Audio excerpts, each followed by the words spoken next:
Yes, I'm intelligent, eloquent. I don't do shit to be relevant. You tryna get you a letterman. I'm tryna lead a rebellion. Hung out in hell with the hellions. Ain't tryna go back to hell again.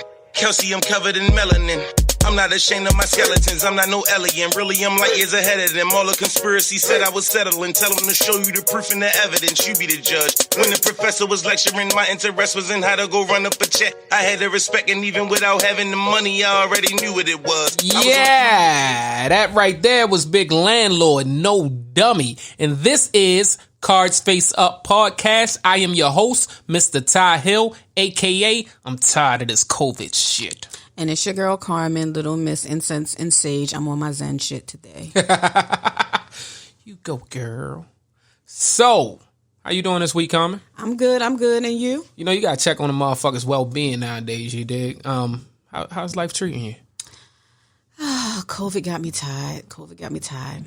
You mean like just the stress of it, or like you... Just in general, I wanted to go away. Just go away. Leave me alone. Yeah, I think we all are at that point. This is a hard and trying time for everybody, so I want to salute everybody dealing with it. I want to send out my love and prayers to everybody dealing with it because we all are affected by it. Yes. Let's get right into it. Carmen, I got a question for you. What it is? Well, first we got to discuss. All right, Cards Face Up right now is going through a little bit of reconstruction. We got construction workers here. So if you hear a little bit banging, the mansion's being rebuilt. Deal with it. just deal with it. We good. The show's still going to be the shit. All right, so we straight into it, you know. Carmen, what do you feel about kids being put out their homes? I mean, let's put it like this. Do you feel as though parents should put kids out of their homes when they turn 18, like soon as they're finished with high school? Have you ever had an 18-year-old child, Ty? No, I have not. Okay, we'll talk again when you have an 18-year-old child. No, the fuck we won't. What Miss Tony say? How you want to carry it? What the fuck? Get the, what that Miss Tony? Get the F out. So you believe that they should be out your house at 18? No. I don't believe my children should be out the house at 18. Okay. Depending on the kid, because you're not going to be 18 laying on the couch giving me your tail to kiss and think you're going to lay around here. So what happens at 18? Like, all right, in Incense and Sage world, what happens there when a child turns 18? You know, they're finished with school and now they want to get a job, you know, things of that sort. They got a nice little job. What happens? Do they have to pay bills? Like what happens at 18 when they're finished school? At least your phone bill. At least pay. You have to pay something. You have to understand that that bills don't pay themselves, right? And I want to make sure that my children are capable of managing bills when they leave the home. So I think American culture is way different than a lot of other cultures, you know. Good or bad? It depends. You know, like my kids are half Jamaican, you know. They can stay home forever. Okay. They don't never have to leave. But you know, again, a foreign parent will put you out quicker, I think, than an American parent. Like they'll pack your stuff and leave if you're giving them your tail to kiss. This question was I came up with this question just because what I see, me working inside of an education field before, I see a lot of kids that soon as they graduate, if it's not college and shit, sometimes if it is college and you still staying at home, you know, and you're commuting back and forth to college, your parents want some type of payment, you know, oh, you got to help with the bills, this, that, and another. Oh, you grown, you 18, but is 18 really grown? Well, for me, it's when you declare your independence. So all of my kids understand that. The question is, does 18 make you grown? No. So at the point when you declare your independence, then you're grown and then you're an adult and you need to act like one. Okay. Not when I turned 18, but when I kind of declared my independence, I started paying my mother $100 rent a month. I don't think that was a big deal. I ate more than $100. I used more than that in water, you know. I think that is real important that, you know, and I hate to separate it by race, but I see in the African American community more often than the Caucasian community that as soon as our children turn 18, they're out. We got to put them out, you know, and or you gonna pay some bills around here, or you grown, like damn, you're grown now. Let me get on my fucking feet, right? You know, and I don't think a lot of parents understand. Like, yo, they ain't got no great jobs coming out of high school. If I'm giving you all my fucking money just to pay rent, you know, to you, I might as well go get a fucking apartment. You know, and of course it's going to be more. And I know that sounds easier said than done, but reality, that's how most children come out feeling. And I think that it's a setback when you try to make them, you know, jump right into paying bills, or you have to do that stuff. You have to do that kind of stuff just straight off top. Like, how the fuck can I do it? I don't make enough. Now, how am I ever saving to be okay in life? But are you acting your wage as a, because you're still, you may be an adult on paper, but you are still a child in this house, 18. Right? So me either. So a lot of times when kids turn 18, I'm grown. You can't tell me what to do because I'm grown. Well, no, you're still a child in this house. There still has to be. I think certain restrictions have to do. So me and my parents used to get into it heavy when I first, as soon as I finished high school. I think I lasted in their house like. I went to college. I might have lasted in their house after high school, maybe 3-4 months or whatever. Because it was a big thing on you come home and you make sure you in by this time. And I'm like, I'm definitely too old for that shit. Now, I don't believe that they're grown at 18, but the curfew shit, now it has to come with the restraint, you have to let off them a little bit. You know, in my house, I had to tell my mother, if you're not going to come home, then I need you to let me know. And so I will also add to that. When I moved out, I was well into my 30s also. I mean, I moved out when I was 20, but I was well into my 30s, and my mother still wanted me to call her when I got home from work. I'm cool with that. You know, so I just had to tell her, Ma, I'm not coming home. I think my situation, like I said, my parents was on some shit like, yeah, you be in a house by this time and this, that, and another. And and when I didn't come home, it was a problem. I'm like, damn, what the fuck? Like, I'm not coming home. Like, it was a big issue. You waking us up. We gotta go to work in the morning. I understand fully because you still have to respect that household. So how about I just stay out tonight? And I can't go to sleep when I know my child is just out. Well, that's gonna happen when I move the fuck out anyway. I don't know. With my mother, she was called every day. I think that you have to let off them a little bit. You have to, but they have to still respect. So, for instance, in my situation, I feel as though we could have came to an understanding like, hey, if you're not in by X time, stay the fuck out. Call me and let me know that you're not gonna come in tonight, and I'm cool with that. I would have been cool with that, but instead it was more of, it's so many rules that I'm not really understanding of as an 18-year-old almost adult, and down to the payment part of it. I see people charging their children rent, and even if it's $100, $200, $300, like how much of that is coming back to them? Help them out a little bit. I watch people in different nationalities and different races and stuff like that. They make sure that their children are fucking, you're saving. That's the biggest thing. That's why when they move out on their own and they go straight into buying a house or whatever, they already got a nest egg. They putting down 20%. So now you ain't got to worry about certain things when you're buying a house because you have enough money to put down.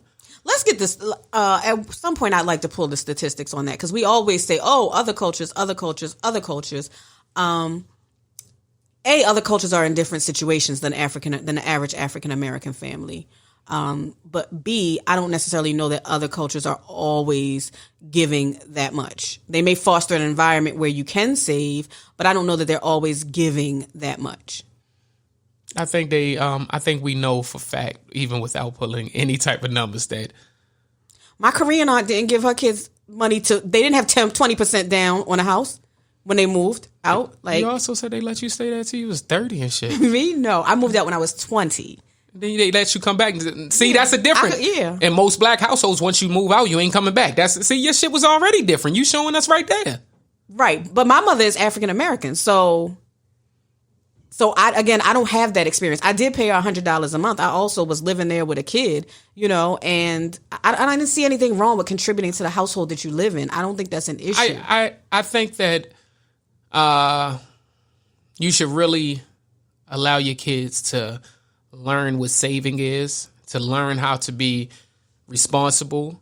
And even if that lesson comes with you saying, I'm going to charge you X amount of dollars, am I really that bad up for $100 a month?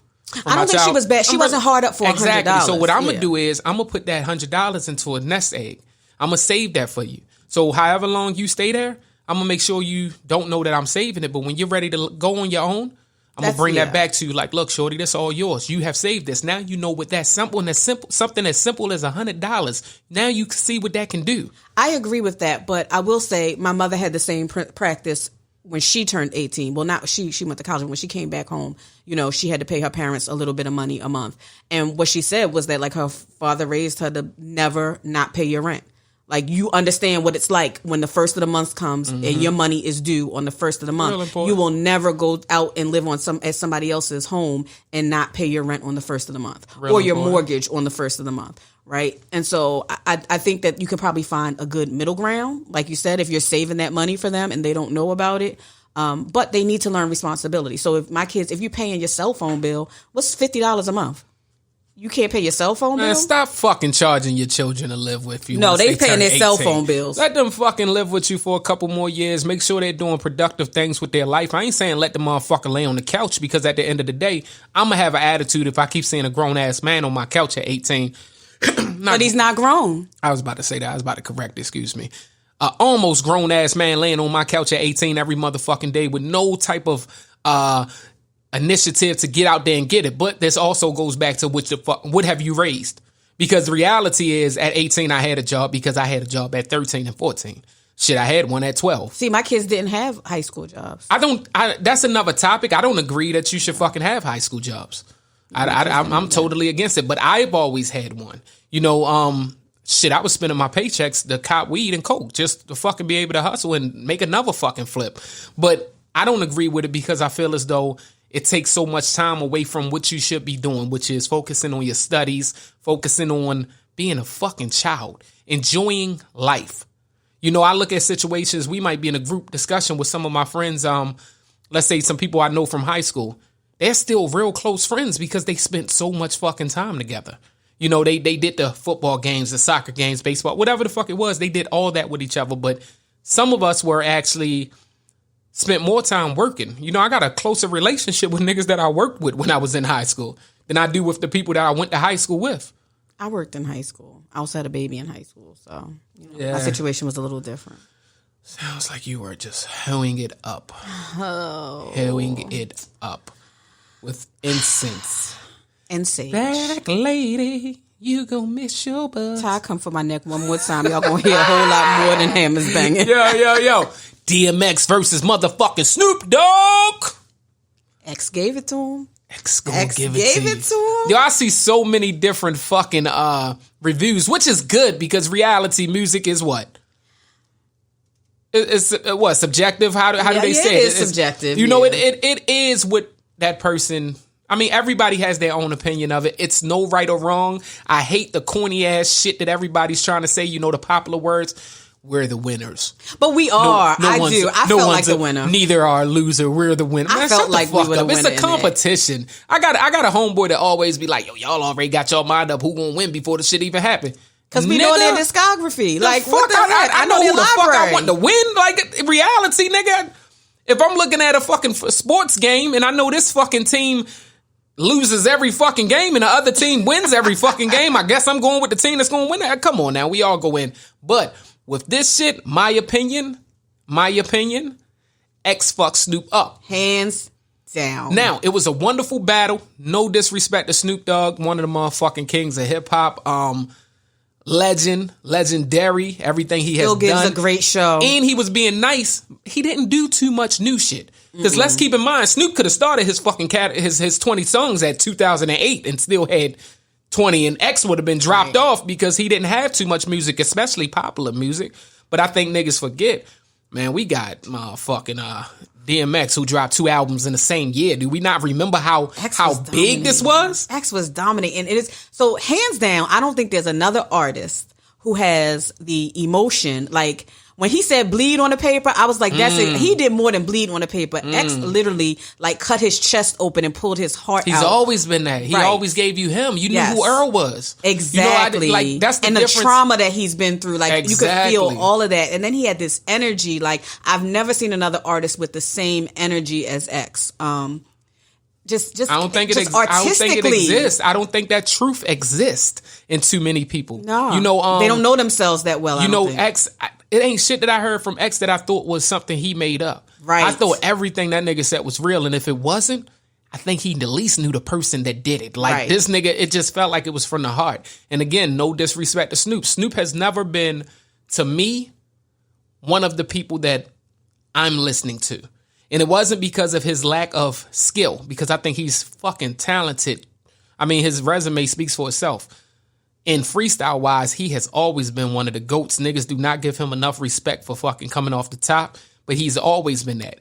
But Snoop has always been calm, relaxed. He's got that West Coast, he's got that swagger. Don't they got palm trees out Niggas there? got to give Snoop that motherfucking, that shit that they give Nipsey, saying, Nipsey in that style. But let's keep in mind, that's Snoop. Yeah. All the way that OG. Snoop was but it's fucking West Coast. Snoop was 20 G-funk. years old and was walking like an OG. Yeah. I thought that nigga looked like niggas OG. I ain't never heard him call no nigga big homie. Right. And this he nigga been Uncle Snoop forever, right? Nigga, fucking Charlie Wilson called that nigga Uncle Snoop. Charlie Wilson like 80 and shit. Like that nigga, he's a G. So he does something else, but he's always been very calm. Now, and I remember Doggy Style. I remember being in my father's car. As soon as my father would walk into the bar, I'm in the car by myself, pop the tape in, because this back when my father didn't let me listen to Is that the one with the dirty That's the cover. Yeah. That shit was the shit. Snoop had that shit, but I love that shit. Like, but my personality is real laid back. So me and another laid back person, it didn't work all the time. So it wasn't one of my first choices of music to listen to. I was more into who's telling me their story. I love to hear that that's story. Me too, yeah. Like, I want to feel like I'm there. I want to be able to know see about it, your family. Yeah. I don't even fuck with DMX's mother. Me either. Like this, me either. Fuck? Yes. Like drop that boy off like that. Nah. At 7 doing my first bid, like this, like X was a different breed. So for me, he's everything. Right. I always connect with artists who I can feel I can feel them. Like one big thing about being a creative is that there's this fine line between insanity and creativity, right? And so I feel like a lot of times, like if you're a true artist, right, and you're truly creative, but I think that X was never afraid to exhibit that and to dance on either side of that line, right? What's his name? Leo Cohen. Man, he had an interview one time talking about when he signed X. He said it was during the time that X had got beat up real bad. I think it was in Baltimore. You feel me? Like Pennsylvania Ave or some shit like that. School Street, I believe. Might be totally wrong. If I am, don't hold me to it. But I believe I'm correct. And he got beat up. His mouth was wired shut. And that's when he had his audition for Leo. Leo said, yo, spit through the fucking wires. I ain't talking Kanye through the wires. Yeah. I'm talking, he said as he was rapping, you could hear the wires ripping. And they said by the time that boy finished, his shit was open. That's what I see in X every time I hear him talk. I see that what you say, that bleed on a page shit, like bleed through your pen shit. And that's who I've always tried to mimic my music behind. 80% of it was mimicked behind artists like that. Ones that bleed, like your heart literally talks through your pen. And X was that. I had the pleasure of meeting him before, you feel me? And everything that he is in the music was what the fuck he was in real life. Yeah. Like, you feel me? Shout out to Shara Simmons, my lady who set all of that up, and my sis Tashira, like we fuck with her like family. She made sure that we got to meet him and all of that shit. And he's literally that nigga. Like the dog is the dog all the time. Like I want to see this nigga play with like kids and shit just to see if this nigga is still. Probably still, and the kids probably love it, right? Like, motherfucking knick-knack paddywhack. What I love that happened though was I love to see two male artists, right, who showed love, right? Like Snoop, there was that Jill Scott, Erykah Badu vibe on there because like you could, like we know that X has spent some time, on the other side, right? And he may not be as quick with his freestyle, but Snoop was like, "No, you got it. It's in there." He was encouraging him, and I was like, "This is so dope. I wish more young people were watching this so they could see men." Yeah, I was talking encourage to each somebody, other. right? I was talking to somebody. They was like, "Boy, X can't freestyle word shit." I said, "Yo, I'm older now, right?" And it was a time that I could freestyle circles around niggas. I mean, I'm talking, I've won almost every competition in Baltimore freestyle. You dig what I'm saying? And I got the trophies to show for anybody that want to check that shit. You understand? But listen, I was good on my, like, off the top. here it is years later. Them synapses I'm ain't firing slow like as a that. motherfucker. Because I'm not doing it all the time. Mind you, you have not had psych meds or drugs involved either. Yeah. Right? So he And this even man- got even more. Like, but it is a skill. Like, people put so much, they take so much away from artists, that can do this shit. Like, rap is just easy to do. Man, that shit ain't easy. No. That shit ain't easy, man. If you good with it, how X used to be on a freestyle tip? Because let's keep in mind, DMX is the same DMX Yes. that they said was against Jay-Z for hours and hours and hours. Battling. Yeah. You feel me? And not to take nothing from Uncle Snoop, because we got to keep in mind, that nigga's a dog with that shit too. Like, that nigga could rap his ass off too. So it was beautiful, man. Like, to see them niggas, like you said, shouting each other out, giving each other love. You got X up there doing the Fred Sanford dance. That nigga looked like Elizabeth. I'm coming to join you. But I was thinking about it. I was like, damn, X don't look like. But then I pulled back up some stuff and I was like, no, X never. Like, he was always he never, rocking. Like, never. Yeah, and like, then you got rocking. Snoop out there with them little ass With the sweatpants shoulder, on. with My them man with the shoulders. Dougie style shirt. My man was giving it to him, man. I fucking love that shit. One Shout thing I out to have to- them two fucking kings, man. Snoop and DMX. One thing I have to say is when they drop Money, Power, and Respect, I was like, we disrespected the fuck out of Little Kim a couple of weeks ago by comparing her to Meg Thee Stallion and City Girls. And I'm not shading those young ladies. What I'm saying is, I was like, no, this girl was a beast. She was a whole grown man, street nigga, and like a sex kitten all at the same time. Like, there's nobody to compare her to. Yeah, Kim was the shit. We got to give it to Foxy, though. If we was going to compare, it should have been Foxy. Foxy, And Kim. but still Kim. I mean, Foxy ain't got too many people saying they wrote her raps, though. True. I mean, man, I'm just saying. I listened True. to Ain't No Nigga. And Oh, I that was listened my to Jay-Z's favorite. story on Ain't No Nigga. They said, I think 15-year-old Foxy Yeah. Brown came in the building and went upstairs in the room by herself and wrote her verse. Yeah. Not taking shit away from Kim either. That's the Queen Bee. I'm just saying. Yeah, Foxy was the truth. We gotta, if we gonna mention hip hop royalty like Kim is, Foxy, we gotta yeah. mention motherfucking Foxy Brown, because I love that girl. What's her name? What was her real name? Cause she Jamaican too. I forgot what it was. I mean, what it is. I said what it was. Shit. I was trying to call her by her real name because I fucked with her. You feel me? Shit. While we on music, let's talk about some current events. Carmen. Lord. Oh. Carmen, what did you see on TV? On the internet recently? Well, fuck what you saying. I'm gonna tell you what I saw. I saw motherfucking Kanye titter. Don't do... No. Mr. West. I saw Mr. West Don't... Oh, poor doing Kanye. his first campaign speech. Did we forget that this man ran into a wall? Like there's more. There's Shippity more, than dippity just, doop. there's more than just bipolar there. There's like brain damage there. Like, What did you think? Like, did you watch the campaign speech? I watched about 7 minutes of the campaign speech. I don't know if it What was did you any get longer. from it? Yeah, I think it was like 50 minutes or something, like 48 minutes. I got... Again, there's this fine line between creativity and insanity, and sometimes to bring the creativity, you have to let the insanity out. The creativeness usually comes from not letting. I mean, it usually comes as a part of you letting the insanity out. Right. And so I just think that we should sometimes turn the cameras off, and we should not give him as much attention as we give him. Now, I mean, buried in some of that crazy talk was some, real talk, but... Yo, I think with all the jokes motherfuckers forgot, like Kanye was talking some shit. Now, he was talking some shit that was kind of off the wall. But he said some shit. I was stunned from the beginning. Like, I already knew that this shit was about to be funny. And then From when I saw the beginning. haircut. The haircut, the motherfucking bulletproof vest on, Yeah. and then no microphone, and the security niggas. The nigga right behind him, I'm like, oh, this is about to be a show.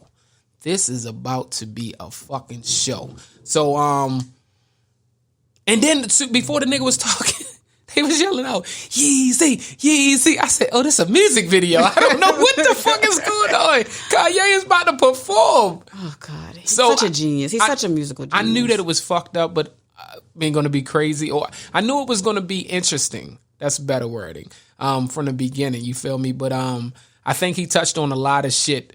Like you say, some real shit too. He spoke about getting plastic surgery. Yeah. And did you see that? Yeah, part? and about addiction. And he was honest about the fact that all these drugs are cousins of each other. So you're not switching drugs. You just don't have the money or the access to the prescription drug anymore. So you got to go to the street to get it. That part of it, I think, should have resonated to a lot of people because a lot of people is going through the prescription drug addiction thing right now. So that should have resonated to a lot of people in the world. And him being so open with it, him being open to the point saying, I was addicted to Percocets. And saying just the plastic surgery part. Him saying that he did plastic surgery to continue to look young was like, wow, like we don't talk about that, right? We kind of hide it in the closet. Yep. With a nigga like Kanye that the fuck he got to look anything for. This is the same nigga that was wearing clothes, having a clothing line that looked like bum wear.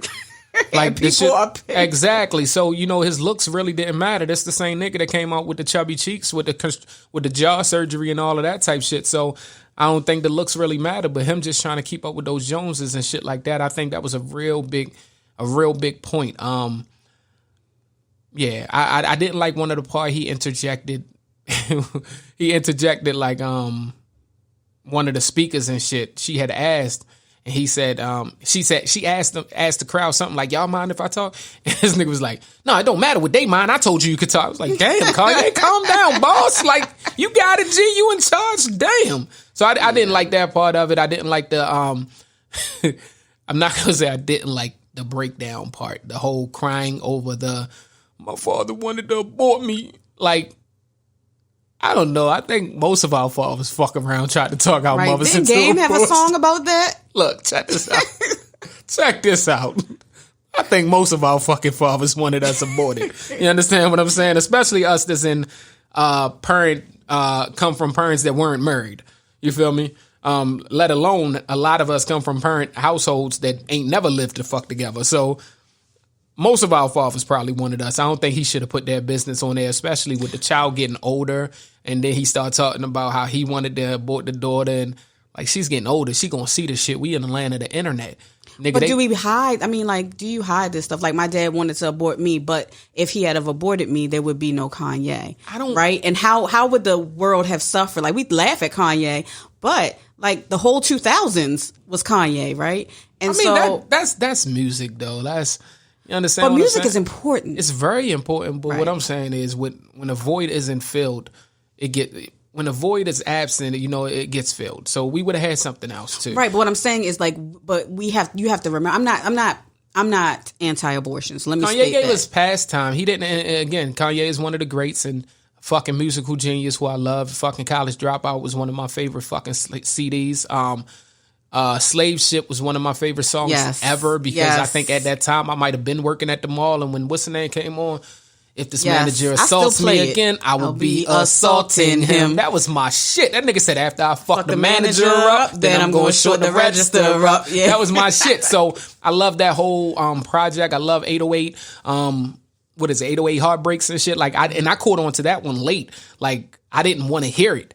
And then years after I listened, like that shit was a masterpiece. So not taking nothing from him, but because I love Jay. Did he give us anything like that we would have missed? He rebirthed Jay in some ways.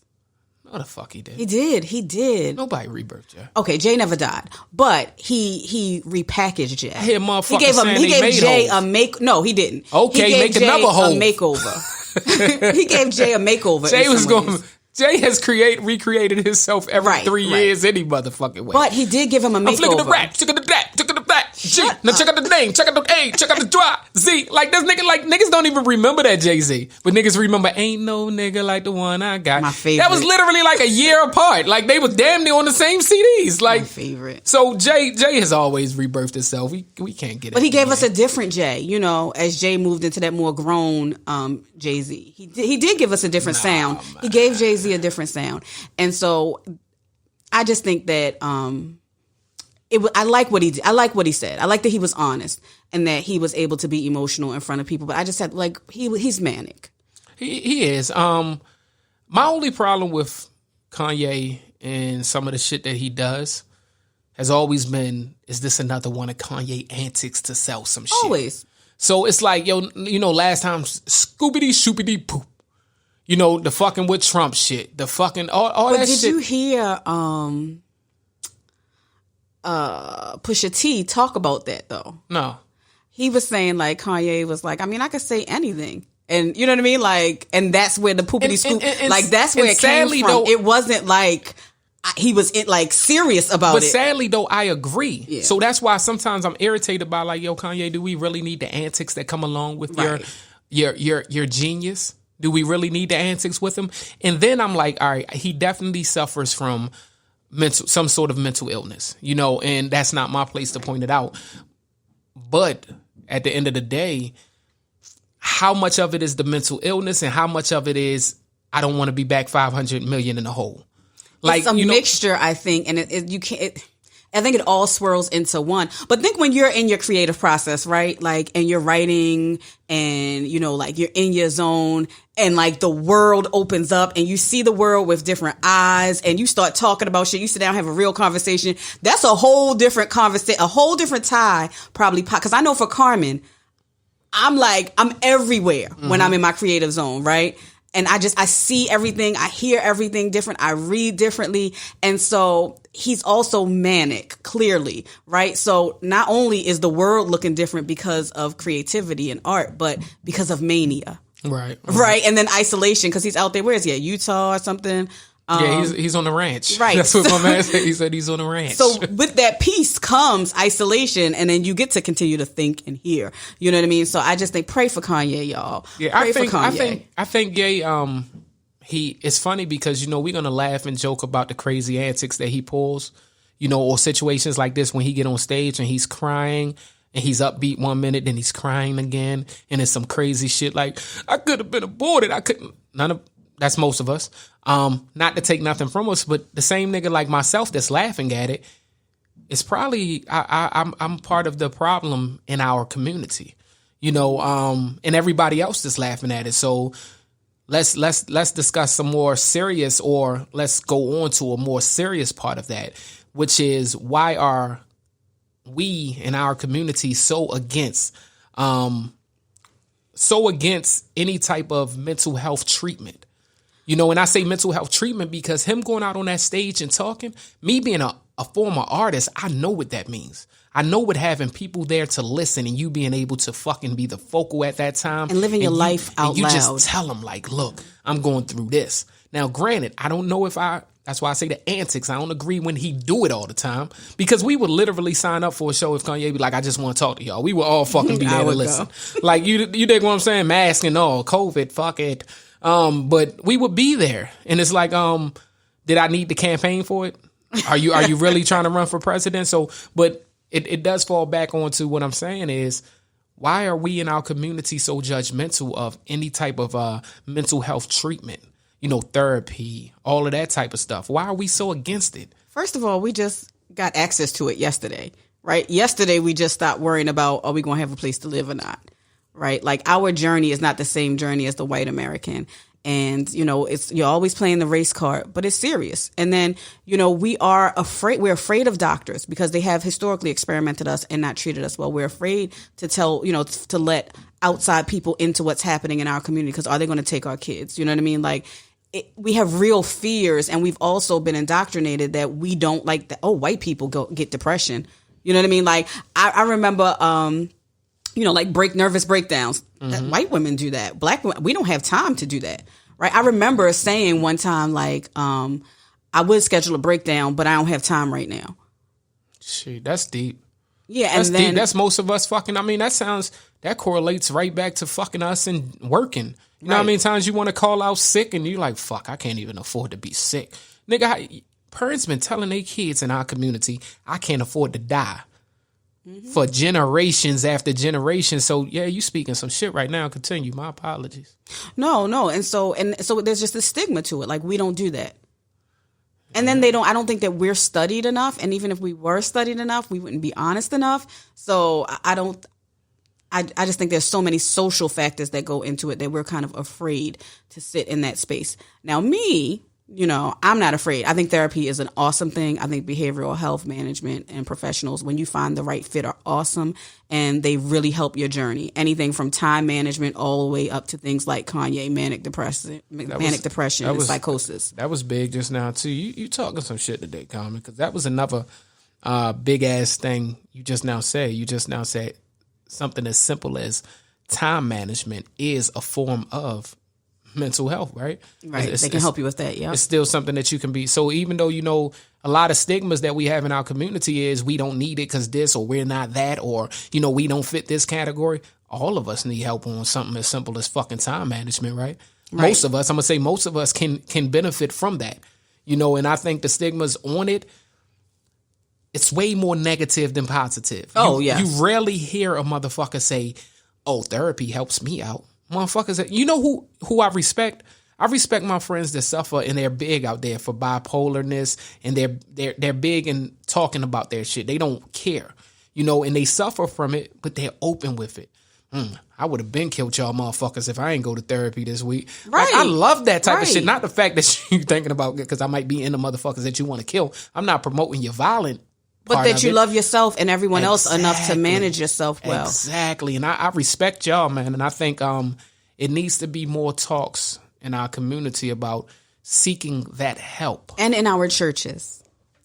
All our religious institutions, our families, and in our schools. Because a lot of our kids can stop having this ADHD label if you just take your kid to a good mental health practitioner. A pediatric mental health. ADHD label is strictly a paycheck. Well, no, not necessarily. Literally, when I was little, I ran in circles until I passed out. Like, I would run in circles in the living room until I fell out. The school system is literally a fucking paycheck. Well, yeah, because you get more money for those kids. Those kids, labeling them that you got 60% of the fucking kids or more fucking with lesson plans and special plans and all of that stuff. And when I was a teacher, it's like I would receive a folder in the beginning of the year.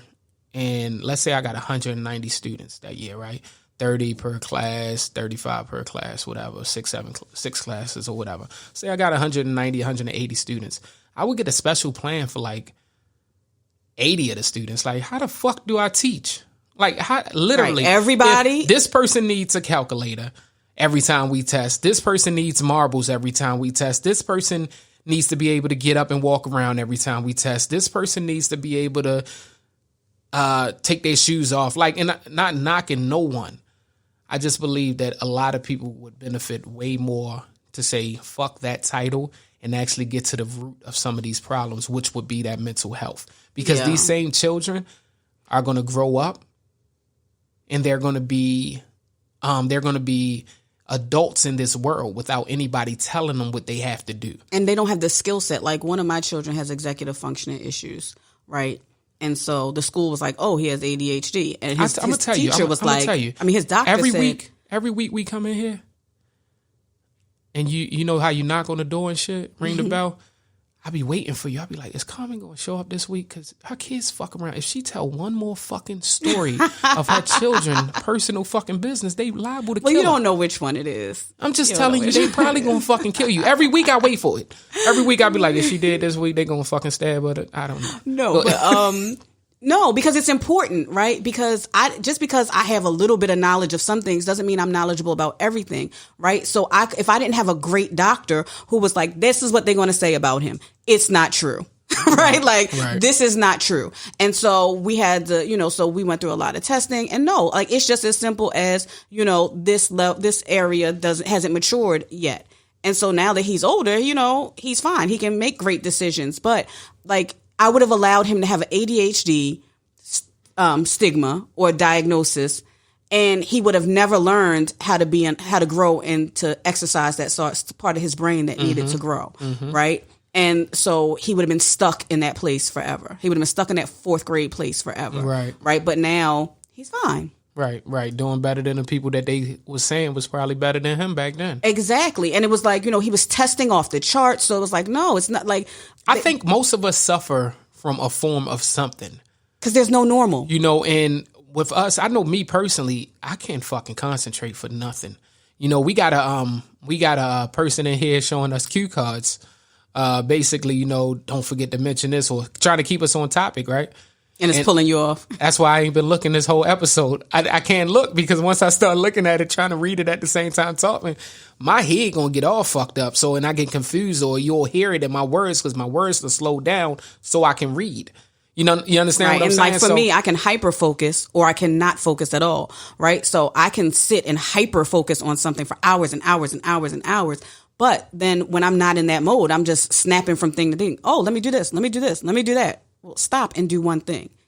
Right. Yeah, totally. And so, so like we all have, so from someone who has attention issues and who has had hyperactivity issues, like that label is very easy to drop on someone who doesn't sit down and shut up in your classroom. And that's not always the case, is what I want to get across to the listeners. That's not always the case. Right. And so what if you could give advice to a parent, or you could give it, let's say you could talk to everybody in our community right now, like we're going to do with this podcast. What would you want to say about the negativity on mental health, getting treatment for mental health? It's bullcrap. And your sanity, your children's sanity, your family's future, the generations to come sometimes are hinged up or are always hinged upon mental wellness and well-being. And so do what you got to do to make sure you're mentally stable. What I would say is something that you mentioned earlier. For those that are receiving any type of help, thank you for caring about yourself enough. And for those that don't want to receive any help because of any type of stigma that's on it, you're only doing yourself an injustice. Like you're doing yourself bad by not doing this. It's okay to talk to someone. It's okay to express your feelings. It's okay. Back to what we were saying. Men in general, it's okay to cry. We laugh and joke at Kanye, but it's okay to cry. It's okay to be hurt. All of that is okay. And it's okay with talking about it, man. Keep y'all head up. We could do it. Point blank. So I want to say all that negative stigma is bullshit, man. It's bullshit, really. But laughing is okay. Let me throw that in there. It's okay. We I'm have to laugh. You got to laugh at the pain. I will laugh sometimes. your ass all the way to the motherfucking strength office, what counselor office, whatever you want to call them. I'm gonna laugh your ass all the way there. That's one funny thing that I have with my family. That's just the way that we do it. We laugh at everything, nigga. You will be the joke. Right.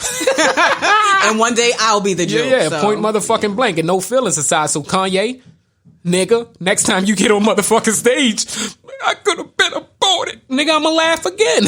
But we love you and we're glad you're here. Yo. So, Carmen. You got boys, right? Yes. And you got brothers and cousins and males. It's males in your life, right? How bad do a chick have to be whooping his ass before you're okay with him going Harlem Nights and shooting her in the fucking foot? We don't know he shot her yet, do we? Listen, everything is in the air right now. All I'm asking is, how bad do a chick have to be whooping your son ass before you say, well, you should have shot the bitch? My son's got my temper. Please, sons, don't shoot nobody in the foot. I don't know. I don't know. Don't shoot her in the foot. You going to jail, and then they're gonna make you say Megan Thee Stallion is like 6'9". Tory Lanez is like 5 even. Ladies, listen, I've been in domestic violent relationships before, so I'm not advocating domestic violence. But I think she can take him. Yo, they said that she was beating the shit out of him. That's what they look. Do you hear her on her mute? Like, this is internet talk. So again, we don't know. This is alleged. These are rumors. Yeah, I don't know nothing for sure. I wasn't there, but I'm sure where they were. What was it, Hollywood Hills or some shit like that? I believe so. I'm sure that the video is going to surface very soon because I got Ring in the hood. I can see everything that goes on outside my house. I know these rich motherfuckers got some shit that's way better than Ring, that they can see shit that going on across the street. And I can't wait for the tape to surface and see if she was beaten. What if that's the case, women, please stop putting your hands on men if you don't want to get hit back or shot in the foot. Yo, and I'm not trying. And we're not laughing. I know she made some statements, some public statements about feeling unprotected. So I don't know what happened. I want to shout her out because if he shot her in the foot, she tried to go out like a G from the beginning. I think she tried to say she stepped on glass or something. Yeah. She knew she got fucking shot on the foot. So she tried to keep her her G status at the, when she went in there and shit. Probably I was shot. I was stepped on glass, my foot cut. Went and got the shit. Went to the hospital. An officer probably came inside that motherfucking hospital. Was like, look, you don't tell us what happened, we gonna charge your ass. She's like, look, it was Tory. The nigga shot me. But But I think he probably still had the gun up. Come on, Tori. She dry snitch. You can't be shooting. She's on the internet. She's on the internet typing this shit. She works for a living. You can't shoot her feet. Like, she needs her them. post was like, I was shot by somebody who was trying to do harm to me. like, oh, you just snitching. You went from not snitching to snitching. But again, it's just jokes, guys. We're not making light of domestic violence. Y'all gotta get out your feelings. So, like I told y'all from day one, if you can't handle the jokes, get the fuck out the show. But what I'm gonna tell you is, y'all niggas laughed at Harlem Lights like I laughed at motherfucking Harlem Nights, and y'all was okay with quick shooting motherfucking what Della Reese in the fucking foot. Y'all was okay. In her pinky toe. Yeah, y'all was okay with that shit. It was all funny. She cooked the nigga some eggs the next day. Maybe it was an accident. Maybe the gun went off. That's what I wanted to believe in the beginning. In the beginning, I was like, yo, there's no fucking way you thought it was okay to shoot Meg in the fucking foot. It's right. no fucking way. Like, there's no way you was, there's no way that you was like, look, even drunk at your worst drunkenness, there's no way you was like, I could shoot her in the foot and get away with it. Like, it's her career damn near bigger than yours, my nigga. Like, y'all literally. Not damn near, it is. Tori got some hits under his belt, but too. But right now, today? Yeah, she's a hot one right now, man. I didn't understand the whole shit that if he thought he was going to get away with the shit or not. I thought it was very foolish. In my opinion, to that same question, how bad do a bitch have to be beating me up before I haul them nice? Check me out. We're not laughing at you, Meg. We're laughing at him. I will mush the shit out of the bitch. He don't care how tall she is. He ain't gonna whoop my ass all through these motherfucking streets. I will mush the shit out you. He probably was like, stop playing with me or I'm gonna shoot you in your foot. There's no way that I'm ever fucking shooting you in your fucking toe. You gotta have the only way I'm shooting a female anywhere. Is if she's shooting at you? Yes, you have to have, I have to feel threatened. Not just physically, not a black eye, not a smack, a scratch. I mean, most of us niggas, I had a bitch rip dreads out my head before. You feel me? She probably the reason why I ain't got no fucking hairline today. I should have probably shot that bitch in the foot now that I think about it. But nah, for real, like, I had a bitch rip dreads out my hair. I had one scratch me. I still got those scratches on the back of my neck. I've never thought about shooting a bitch in the foot. And they wasn't even that Meg fucking stature. Like, they wasn't even popular. Like, these was round-the-way hoes. I need a round-the-way girl. So it's like, I'm never at that point, you feel me? And I tell my children, and look, females, we gotta teach these females to keep their fucking hands off boys. First of all. Everybody. If you ain't willing to take the ass whooping that it comes with, because sometimes it might come with a bitch ass nigga. Not saying Tori is that, because we don't know what happened. But if Tori shot her in the fucking foot on purpose, it might come with a bitch ass nigga like Tori then that'll shoot you in the fucking foot. So I think that shit was corny. If the nigga shot her in the foot for anything. But what if he had ran away and then you saw a video of Tory Lanez running from Meg Thee Stallion and his career is ruined then too? That bitch big as shit. No, right, you can run from his career is ruined. You can run from a bitch. It's okay to run. If you running from a bitch that's 6 foot and you 5 foot, it's okay. I teach my sons don't even argue with them. Come on now. Don't even argue with women. You don't argue with women. If we gonna talk, we gonna talk. If not, then you see them another day. But I just know like how those situations can escalate. I've been in them. I know how they can escalate, and women can get very passionate, and they can think that they're very strong, and they can think that they can hit you, and you're not supposed to hit them back. And society says, "Oh, she can hit you. You should never hit her back. She should be able to hit you 10 times, and you should never hit her back." I don't necessarily. Man, niggas better take some lessons from the homie DJ Flucker from fucking the Ravens.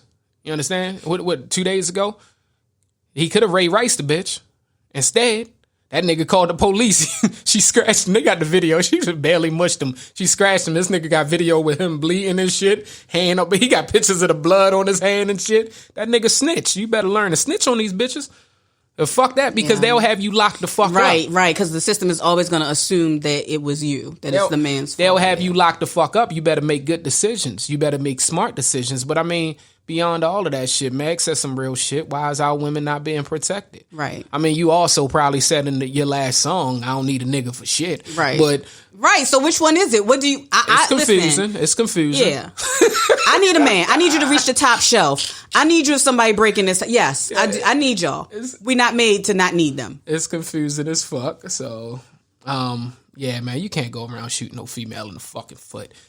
Now, Harlem Night shit was still motherfucking funny. So, this week's user submitted question. Tommy, you ready for that? Dun, dun, dun, dun. This is a real one, though. You feel me out? We have some real funny ones, and then we have some real serious ones. This is a serious one. If you are the parent of multiple children, both with behavior and sexual misconduct, and one sexually assaults the other as well as another family member, how do you enforce legal punishment, mental health help, and parental support? Parental support to both without causing either to feel as if you chose the other.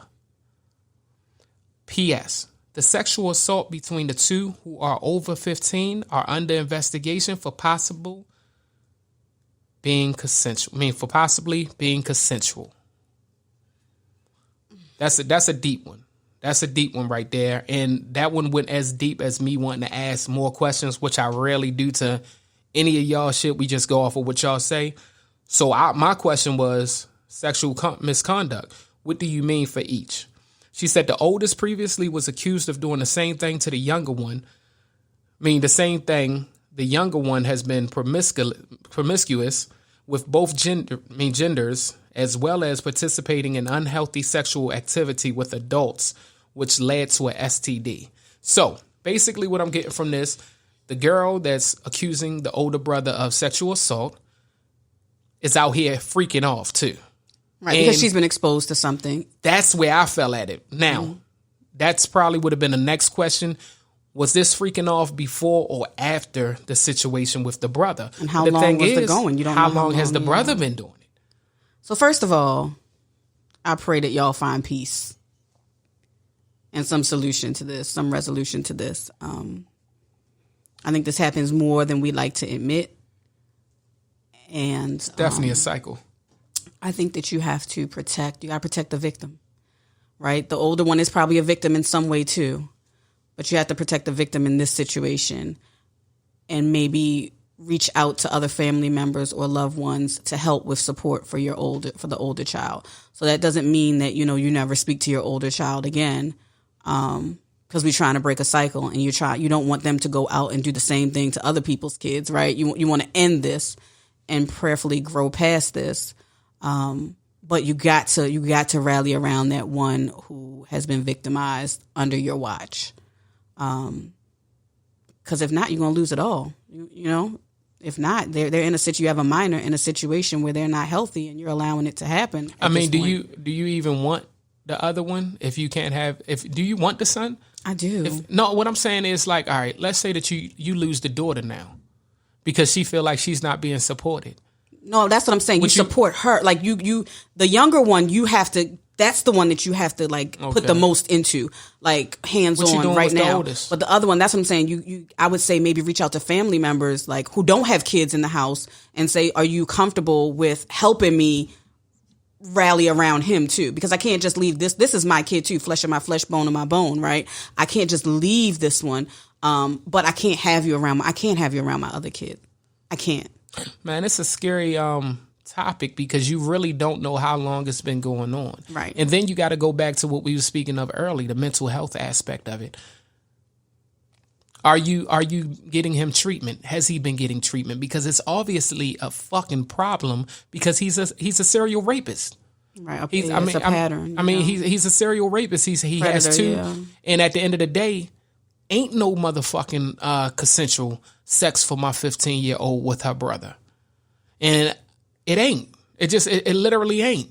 I guess legally it is. Man, check this out. I don't agree with my kids. So my kids might fight and fuss and argue. Let's say that my 3-year-old smacks my 5-year-old. The first thing I say to him, you put your fucking hands on my son? I let him know that's my son. Maybe you fucking forgot that's my son. In the same way I love you, I need you to realize that's my son. And vice versa, I'll say the same thing to the other one. You hit my son? Because that's how I would do it for anybody else out here. Right. So at that moment, I'm going to protect my child that's hurting the most. Right, exactly. I have to. Mm-hmm. I have to protect my child that's hurting the most.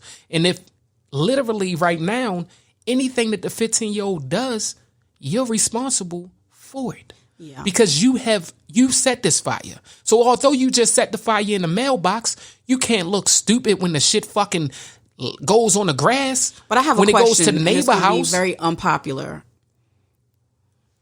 How do you know that the 15-year-old one is the one hurting the most?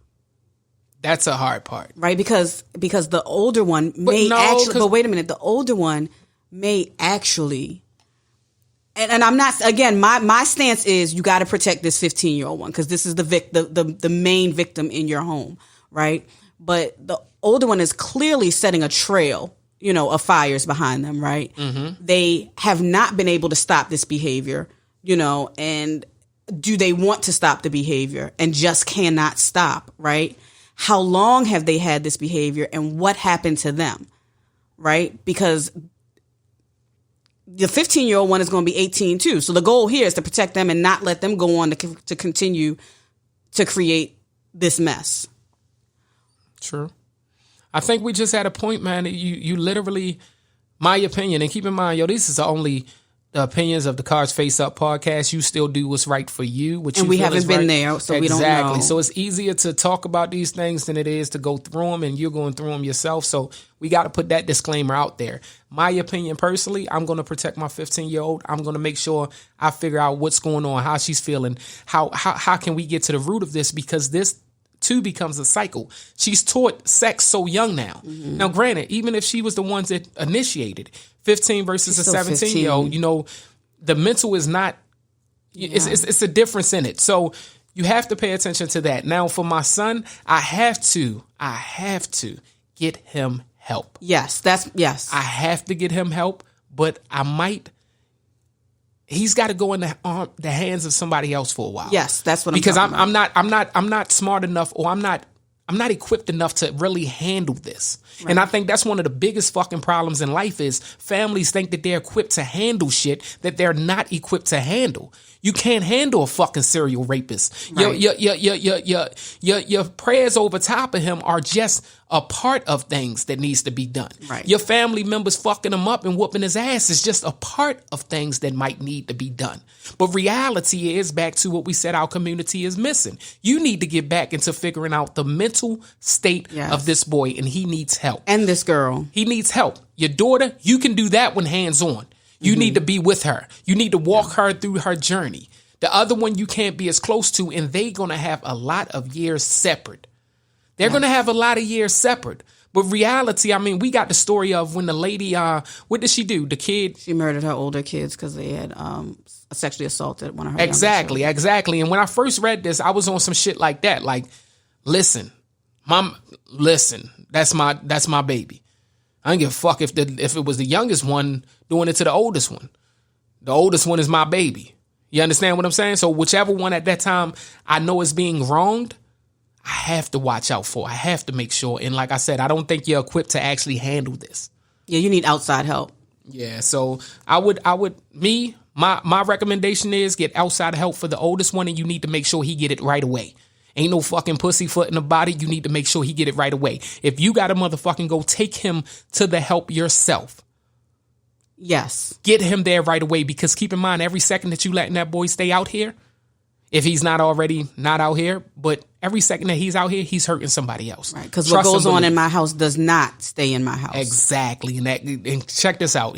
That was his sister. So if he could do it to her, his sister and his cousin, if he could do it to them, trust. A stranger, he's going to do worse. You need to get him off the street to protect him and protect everybody from him. Yes. And you need to make sure you figure out what's going on with your daughter, because she's a victim. And being a victim, everything that she's doing could be a part of lashing out and her not feeling supported.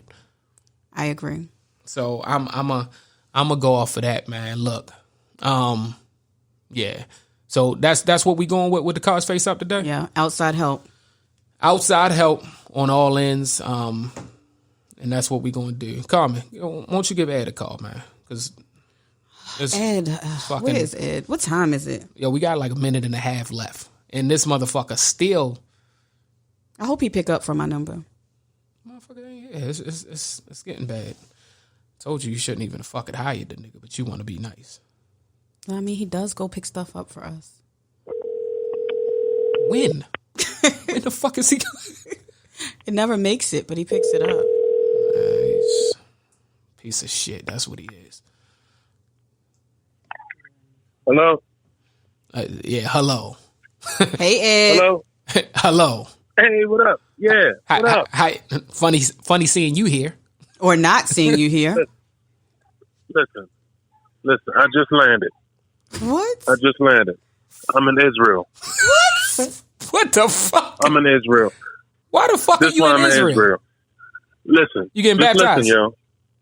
No. Nigga, Mike Tyson manager called me telling me that he want me to fight Mike instead of Roy. They want me to fight. Nigga, I got the fuck out of there. I hung the phone on my fucking plane to Israel, dude. Yo, Listen, hold I up. know So I'm you a gangster. running? How much was the tickets? Listen, nigga, it's Mike Tyson. I know I'm a gangster. I know all that shit, bro. I had your liquor. I said, yo, the shit was. I was on my way to y'all. And you I got swear that to God, on my motherfucker. way Who to called you though? Is it like Don King called you? Ain't Don King Bro. dead? Who the fuck? Don King did? Listen. No, Mike Tyson manager said we want you to fight Mike. I hung the phone up. Booked the flight to Israel. Yeah. So I'm look, gone. how long you gonna be gone, yo? Because this shit is. I'll be back. You running like He'll be gone motherfucking till September. You running like motherfucking Tory Lane should have ran from Meg. you looking? I'll be back New Year's. Yeah. When the corona died down. When the corona, I'm scared as shit. When the corona died, I said, "Fuck it, I'm leaving my son, my kid. Let the corona die down. Let this Mike Tyson shit die down, and I see you niggas 2021." Hey yo, all right, man. Look, I can't be mad because I would have ran from Mike too. Yeah. I ain't gonna lie. Yeah. So look, man, you Right. stay safe out there, nigga. I heard the mosquitoes big as fuck. So you better you better get some mosquito protective off. repellent or some shit. Hey, listen, I'm gonna take care of all that shit, bro. But I'd rather that M get me the mosquitoes than Mike Tyson. Oh, man. You be safe, brother. We gonna hit, man. We'll talk. Hit me when you back in town, man. yeah. How about that? All right, yo. All right, man. Be blessed, man. Look, we thank y'all for tuning in to the Cards Face Up podcast, episode number 5. This is your host, Mr. Ty Hill, a.k.a. I probably never apologize for the shit I say. And it's your girl, Carmen. After that episode, it really is time to burn these incense and sage. Look, God bless. May peace be with you. Make sure you tune in on all platforms and listen, download, and make sure you share this, the hottest fucking podcast out there.